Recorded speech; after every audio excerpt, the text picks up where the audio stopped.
Below is a transcript of George W. Bush's speech delivered October 19, 2017 at the Spirit of Liberty at Home, in the World event in New York. Thank you all. Thank you. Okay, Padilla gracias. So, I painted Ramon. I wish he were still standing here. It's a face only a mother could love. No, it's a fabulous face. Laughter. I love you, Ramon. Thank you very much for being here. Story continued below. And, Grace Joe, thank you for your testimony. And, Big Tim. I got to know Tim as a result of presidential leadership scholars at the Bush Center along with the Clinton Foundation, with help from 41 and LBJ's libraries. I am thrilled that friends of ours from Afghanistan, China, North Korea, and Venezuela are here as well.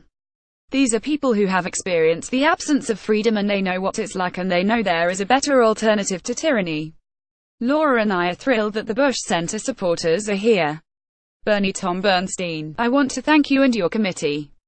I call him Bernie. Laughter. It's amazing to have Secretary Albright share the stage with Condi and Ambassador Haley. For those of you that kind of take things for granted, that's a big deal.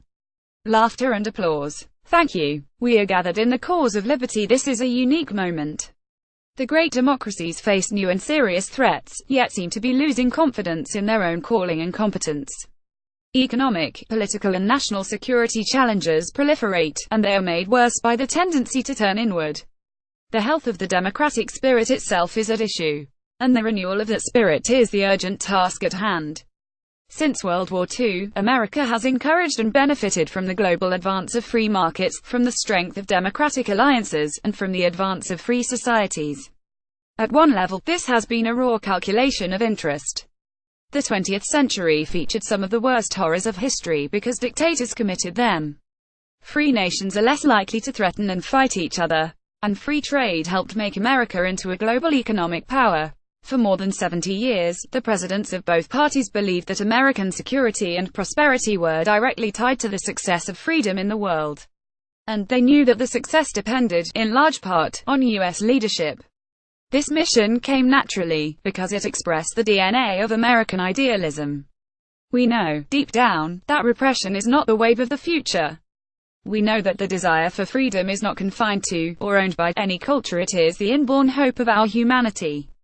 We know that free governments are the only way to ensure that the strong are just and the weak are valued. And we know that when we lose sight of our ideals, it is not democracy that has failed. It is the failure of those charged with preserving and protecting democracy. By signing up, you agree to receive email newsletters or alerts from Politico. You can unsubscribe at any time. This is not to underestimate the historical obstacles to the development of democratic institutions and a democratic culture. Such problems nearly destroyed our country, and that should encourage a spirit of humility and a patience with others.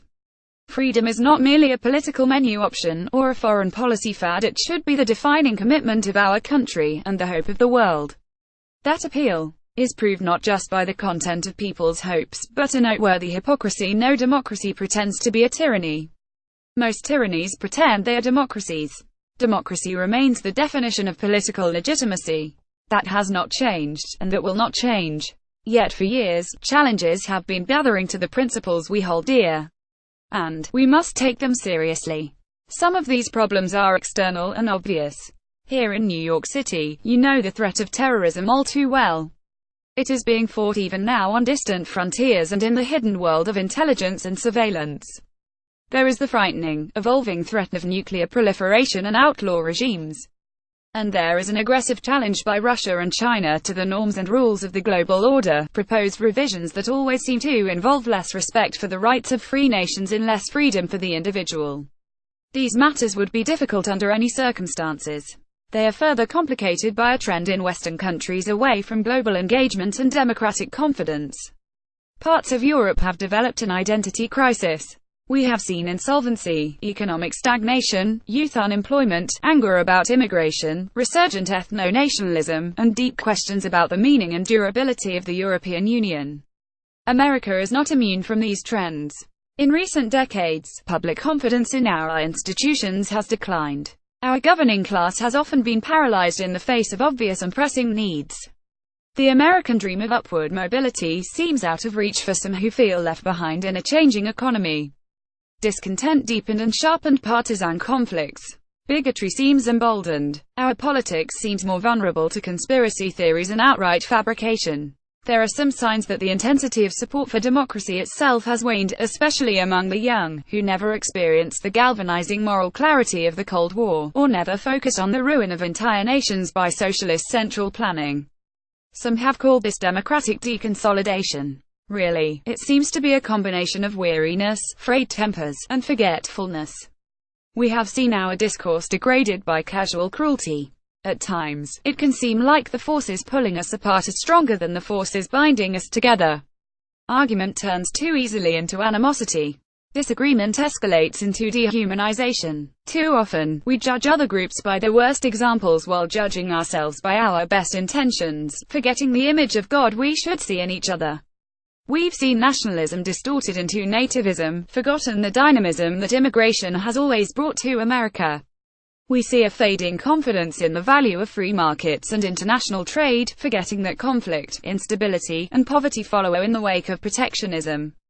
We have seen the return of isolationist sentiments, forgetting that American security is directly threatened by the chaos and despair of distant places, where threats such as terrorism, infectious disease, criminal gangs and drug trafficking tend to emerge. In all these ways, we need to recall and recover our own identity. Americans have a great advantage to renew our country. We only need to remember our values. This is part of the reason we meet here today. How do we begin to encourage a new, 21st-century American consensus on behalf of democratic freedom and free markets? That's the question I posed to scholars at the Bush Institute. That is what Pete Weiner and Tom Mellier, who are with us today, have answered with a spirit of liberty at home, in the world, a call to action paper. The recommendations come in broad categories. Here they are. First, America must harden its own defenses. Our country must show resolve and resilience in the face of external attacks on our democracy. And that begins with confronting a new era of cyber threats. America is experiencing the sustained attempt by a hostile power to feed and exploit our country's divisions. According to our intelligence services, the Russian government has made a project of turning Americans against each other. This effort is broad, systematic and stealthy. It's conducted across a range of social media platforms. Ultimately, this assault won't succeed. But foreign aggressions, including cyber attacks, disinformation and financial influence, should not be downplayed or tolerated. This is a clear case where the strength of our democracy begins at home. We must secure our electoral infrastructure and protect our electoral system from subversion. The second category of recommendations concerns the projection of American leadership, maintaining America's role in sustaining and defending an international order rooted in freedom and free markets. Our security and prosperity are only found in wise, sustained, global engagement in the cultivation of new markets for American goods. In the confrontation of security challenges before they fully materialize and arrive on our shores. In the fostering of global health and development as alternatives to suffering and resentment. In the attraction of talent, energy and enterprise from all over the world. In serving as a shining hope for refugees and a voice for dissidents, human rights defenders, and the oppressed. We should not be blind to the economic and social dislocations caused by globalization. People are hurting, they are angry, and they are frustrated. We must hear them and help them. But we can't wish globalization away, any more than we could wish away the agricultural revolution or the industrial revolution. One strength of free societies is their ability to adapt to economic and social disruptions. And that should be our goal, to prepare American workers for new opportunities, to care in practical, empowering ways for those who may feel left behind. The first step should be to enact policies that encourage robust economic growth by unlocking the potential of the private sector, and for unleashing the creativity and compassion of this country. A third focus of this document is strengthening democratic citizenship. And here we must put particular emphasis on the values and views of the young. Our identity as a nation, unlike many other nations, is not determined by geography or ethnicity, by soil or blood. Being an American involves the embrace of high ideals and civic responsibility. We become the heirs of Thomas Jefferson by accepting the ideal of human dignity found in the Declaration of Independence. We become the heirs of James Madison by understanding the genius and values of the U.S. Constitution. We become the heirs of Martin Luther King Jr. by recognizing one another not by the color of their skin, but by the content of their character. This means that people of every race, religion, and ethnicity can be fully and equally American. It means that bigotry or white supremacy in any form is blasphemy against the American creed. Applause. And it means that the very identity of our nation depends on the passing of civic ideals to the next generation. We need a renewed emphasis on civic learning in schools. And our young people need positive role models. Bullying and prejudice in our public life sets a national tone, provides permission for cruelty and bigotry, and compromises the moral education of children. The only way to pass along civic values is to first live up to them. Finally, the call to action calls on the major institutions of our democracy, public and private, to consciously and urgently attend to the problem of declining trust. For example, our democracy needs a media that is transparent, accurate and fair. Our democracy needs religious institutions that demonstrate integrity and champion civil discourse. Our democracy needs institutions of higher learning that are examples of truth and free expression. In short, it is time for American institutions to step up and provide cultural and moral leadership for this nation. 10 years ago, I attended a conference on democracy and security in Prague. The goal was to put human rights and human freedom at the center of our relationships with repressive governments.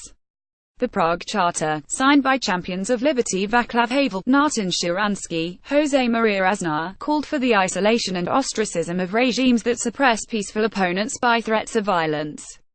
Little did we know that, a decade later, a crisis of confidence would be developing within the core democracies, making the message of freedom more inhibited and wavering. Little did we know that repressive governments would be undertaking a major effort to encourage division in Western societies and to undermine the legitimacy of elections. Repressive rivals, along with skeptics here at home, misunderstand something important. It is the great advantage of free societies that we creatively adapt to challenges, without the direction of some central authority. Self-correction is the secret strength of freedom. We are a nation with a history of resilience and a genius for renewal. Right now, one of our worst national problems is a deficit of confidence. But the cause of freedom justifies all our faith and effort. It still inspires men and women in the darkest corners of the world, and it will inspire a rising generation. The American spirit does not say, "We shall manage," or "We shall make the best of it." It says, "We shall overcome." And that is exactly what we will do, with the help of God and one another. Thank you.